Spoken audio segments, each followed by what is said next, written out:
yes. So yes as an abbreviation for young science, and ETL as an association for essential types of life. Now I'm going to make some connections here, so hopefully you can ride with me. Now, what's amazing is that the apparent size of the sun and the apparent size of the moon overlap exactly. And that, of course, should remind you of the fantastic film and book, Privileged Planet. And hopefully you've caught that. If not, I highly, highly recommend it. So I left off with Dean Jones. Now check out how I'm going to make these associations here. Now, he did a lot of movies, and apparently he endorsed Biological Essentialism, which my latest book is about. Now, suppose you'd like me to talk to your group. I'm willing to do that. And just give me a connection request. And you can go to totallyyouth.us. There's a connect button. And just let me know if you'd like me to speak to your group. That would be wonderful. And so I'm in OKC now, and I actually do get my kicks on Route 66. I drive on it every week. So if you're in this general area, just give me a holler. Now, what's all these connections? Well, Dean Jones did another movie, and he played the part of Chuck Colson, and this is his book, The Faith, and there he is. Now, Chuck Colson, and the name of that movie is simply Born Again. Now, Chuck Colson worked for Nixon during the Watergate era, and Chuck Colson did spend some time in prison, and that's highlighted in the movie with Dean Jones. It's really, really good. So, who did he co-author with? I'm sure you're curious about that. So he co-authored with Nancy Pearcey. So notice I said a good way to remember my site for total truth, support Earth's youth. So it has the word total and it has the word youth. So that's where I got the idea of totallyyouth.us. So it was kind of inspired by this phrase, total truth. Now, she goes into a lot of issues, and she gets into origins and Darwin and such, and for each chapter she has some recommended books. So one book she recommends is By Chance or By Design, which is by the Canadian journalist Denise O'Leary, and it gives a fair shake to yes. Another book she okayed is by A.E. Wildersmith, and he had 3 earned degrees. And A.E. Wildersmith is very definitely pro-yes. And in my book, Biological Essentialism, all you have to do is just go to the Barnes&Noble site and search Biological Essentialism, J. Hall, and this will pop up. And I really, really appreciate your positive review on Barnes&Noble. Appreciate that very much. So that's one way to find it. And so in Nancy Pearcey's book, Total Truth, she has these recommended books. And A.E. Wildersmith definitely is pro-yes, and he believes in biological essentialism, or he did believe in biological essentialism as well, which basically you have certain types and there's only limited variation. So you have limited variation with cattle, hybrids, and so forth. You might ask your grandfather, great-great-grandfather, if they grew crops or if they raised cattle. The same applies. Plants vary within their essential types of life, and so do animals. So there's a limit to it. Don't let Freddie marry Jumbo. And hey, Carlin back there. I know you're in the back row, but keep it down. I heard that. So there are limitations to hybrids, and the variation is limited, which is exactly the opposite of Darwinism. Some people think intelligent design is the opposite. No, it's actually biological essentialism. So you have unlimited variation in the Darwin idea, basically, and whereas in biological essentialism, it's limited variation, and even cultural groups all over the world realize that, even with their tribal understanding of the variations within the types of animals. So, A.E. Wildersmith and Richard Dawkins had a very famous debate at Oxford, and I highlight in my book, Biological Essentialism. So be sure to check that out, and I'll leave it in suspense how the final outcome on that went. But some people say, oh, having debates, and what's the point? And do people actually change their fundamental worldview? Well, good question. Let's look at Mary Jo Sharp's story, Why I Still Believe. There she is. She's an apologetics professor at Houston Baptist University. Apologetics professor, how about that? And so she's written this book, and this is what she had to say, a former atheist.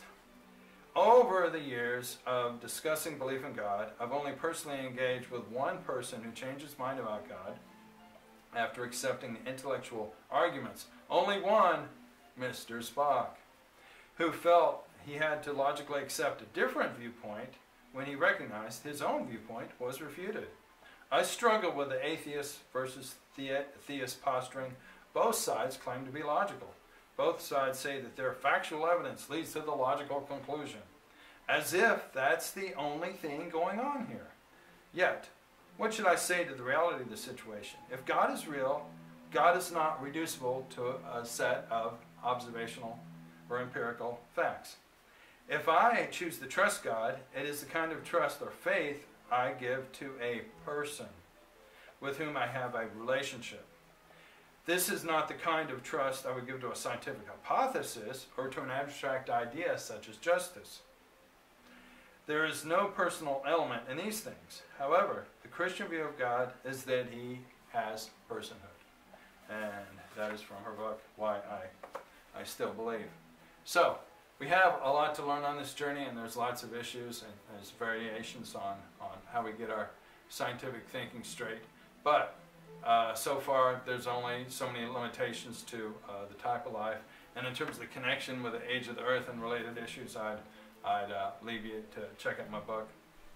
And so, we have all of these things, and we have some different ideas on it. But how do we get to this point?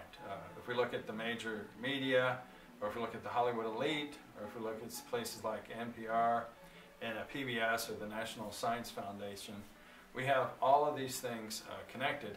And how is it that they all seem to go just one direction?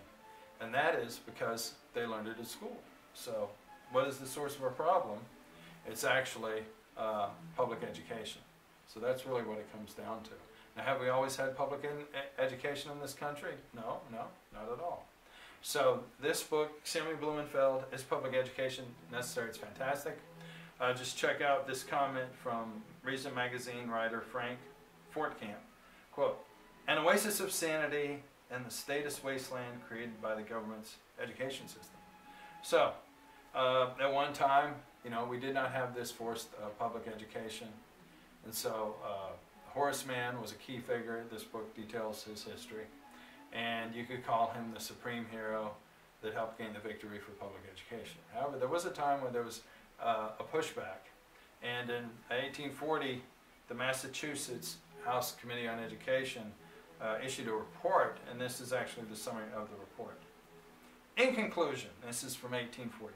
In conclusion, the idea of the state controlling education, whether by establishing a central board, by allowing the board to sanction a particular library, or by organizing normal schools, I mean schools for teachers, seems to your committee a great departure from the uniform spirit of our institutions, a dangerous precedent, and an interference with a matter more properly belonging to those hands to which our ancestors wisely entrusted it. That means the parents.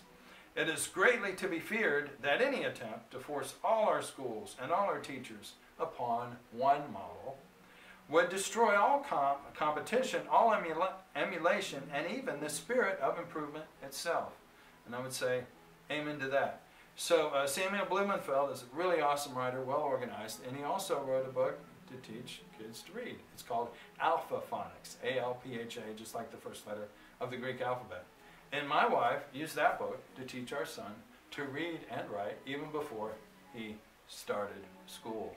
So, I think we have this in hand, and we have to basically blame it on, okay, your dad went to Harvard, you had textbooks that said old Earth and evolution, and his dad went to Yale, and he had textbooks that said old Earth and Darwinism, and so it gets generation to generation, father to son, and just ask Professor Young here, he'll give us this straight dope. Now, his bronchitis is acting up today, so I'm going to have to be his spokesman. And we're going to play a little game here. We're going to play word association. This is going to be great. Word association. So, my friend Dr. Young, what do you get with A? Okay. Abandon, okay, that's a good one. Abolish, yes, yes, yes. And abort, okay. Got some A words there. Very, very cool. And let's try another one. P, what pops in your mind for that one? Okay. Public, oh, good, good. And propaganda, I like that one. Oh, poison, wow, well, you're getting some really wild ones there. Let's see, what comes into your mind here? We got letter E going for you there, my good friend. And E, okay. Mr. Ed, hey, how about Mr. Ed, the horse, right?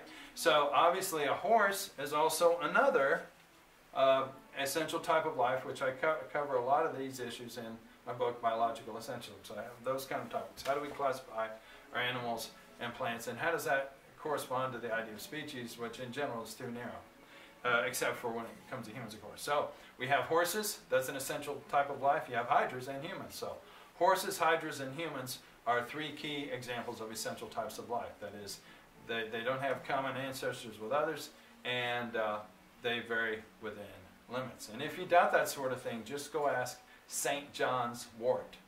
And of course that's W-O-R-T, St. John's wort. Just go ask that, and it'll give you a good example of variation within limits.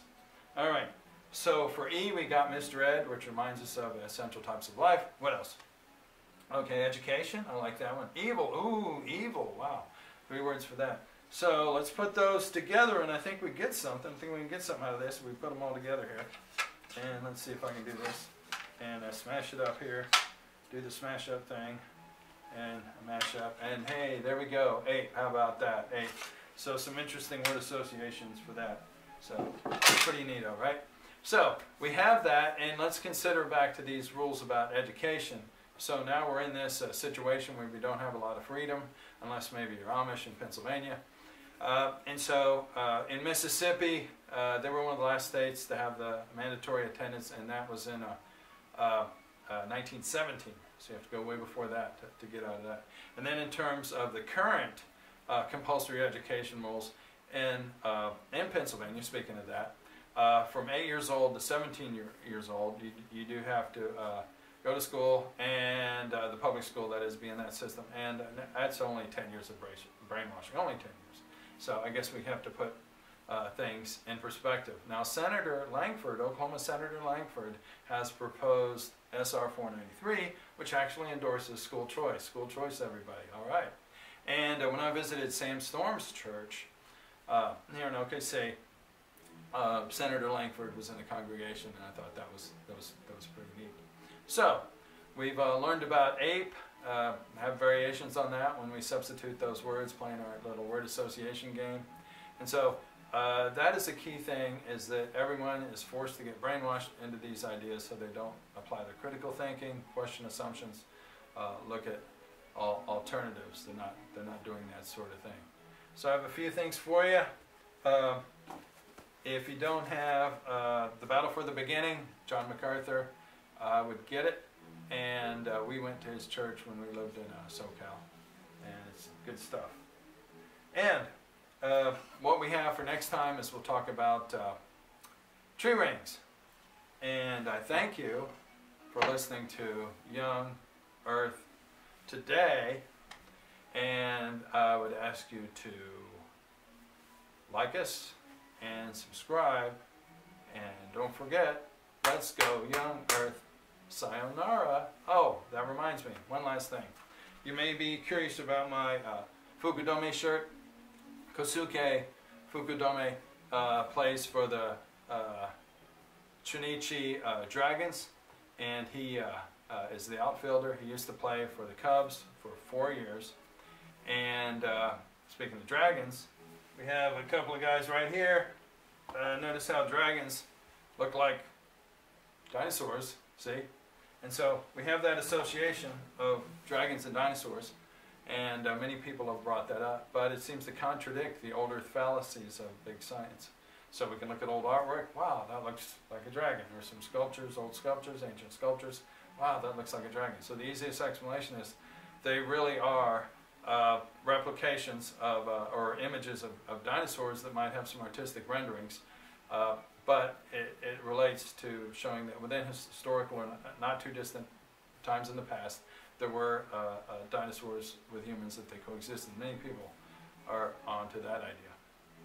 So, but that seems to contradict the dating methods. So that's just one aspect. If you want to learn more about that, see my 2 prior books before Biological Essentialism. My 2 prior books, you can see the links at totalyouth.us. That's totalyouth.us for total truth, support Earth's youth. And you can see the links there for my 2 prior books, which get into the dinosaur-dragon connection.